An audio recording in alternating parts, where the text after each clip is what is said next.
Moi, j'ai une famille dysfonctionnelle qui avait beaucoup de violence quand j'étais jeune. Les moments de bonheur ils étaient très rares, sauf quand ma mère jouait du piano. Là, je trouvais que quand ma mère était bien, mais là, je savais dans la maison, c'était le bonheur. Mais c'était toujours des petits moments. À 13 ans, mon frère est décédé par noyade. Ma mère a été beaucoup brisée. Ma mère était comme un héros pour moi, parce que mon père vivait pas avec nous, ça faisait longtemps. Puis c'est là que tout a déboulé.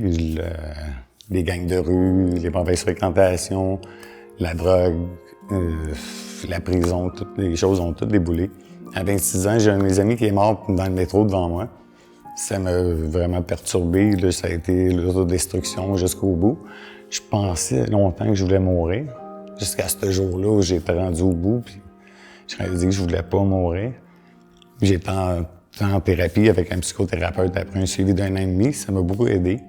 La musique m'a ramené, m'a retenu à pas partir parce que je savais que là, je trouverais le bonheur, comme ma mère me le faisait vivre.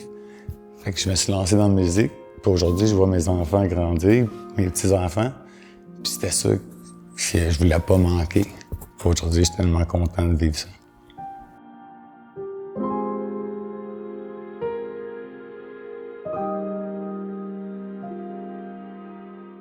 Dans une période de crise, ça peut être facile d'oublier ses raisons de vivre.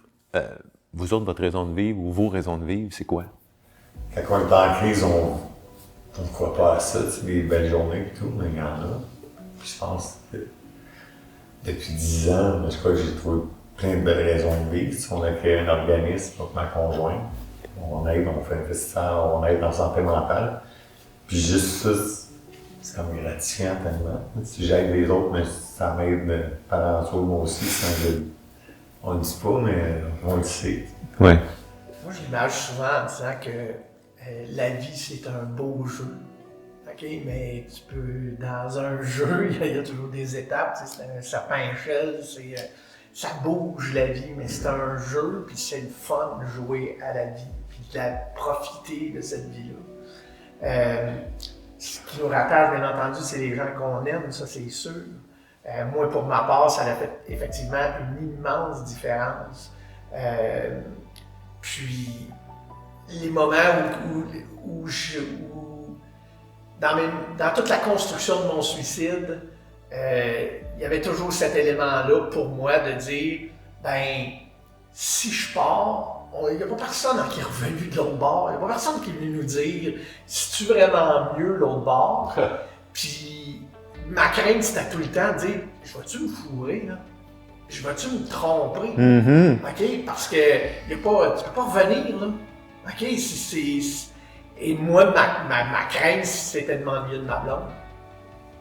Mes enfants avaient à l'époque, mon fils avait 3 ans, mes filles avaient 6 ans, et j'aurais pas vu ce qu'ils sont devenus aujourd'hui. J'aurais pas eu la chance d'être un grand-père, je suis rendu même un grand-père. Donc, je pense qu'effectivement, la vie, elle réserve plein de belles surprises, puis en même temps, plein de façons de s'accomplir. OK. Bernard? Moi, on m'avait dit, j'avais entendu dire, quand tu ressors d'une grosse crise de même, quelque part, tu te solidifies. Tu as découvert des affaires sur toi-même, etc. Fait que, effectivement, je me dirais plus solide, capable de donner un coup de main à quelqu'un qui a l'air d'avoir besoin d'un coup de main, puis que la vie goûte autant bon de 1001 façons qu'avant, même une petite coche de plus, qu'on y goûte encore plus. Tu sais, tout le monde se fait des projets de retraite. Là. Ah, moi, je vais faire ça quand je vais être à ma retraite. Ah, moi, je vais faire ça moi, quand je vais être vieux. Mais c'est là que ça se passe.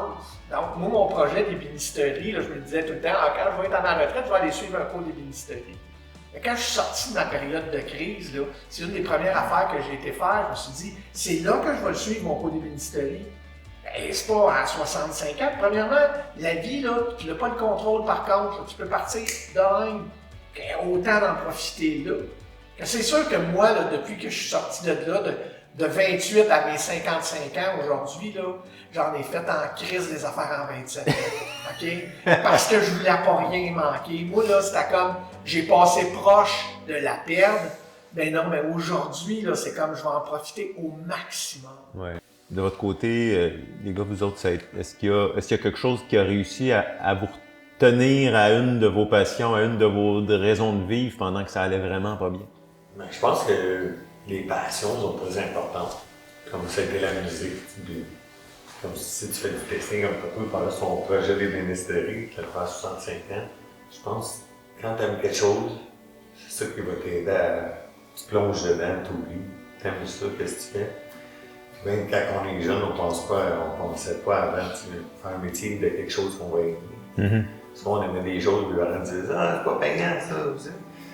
Mais je sais pas si c'est la chose la plus importante, c'est de plonger dans tes passions. Puis, moi, après, ça a été de retrouver mes passions, tu sais, le dessin, la musique, tout ça. Très important. Ça permet d'oublier un peu. Ouais, d'être groundé. Puis... Ouais.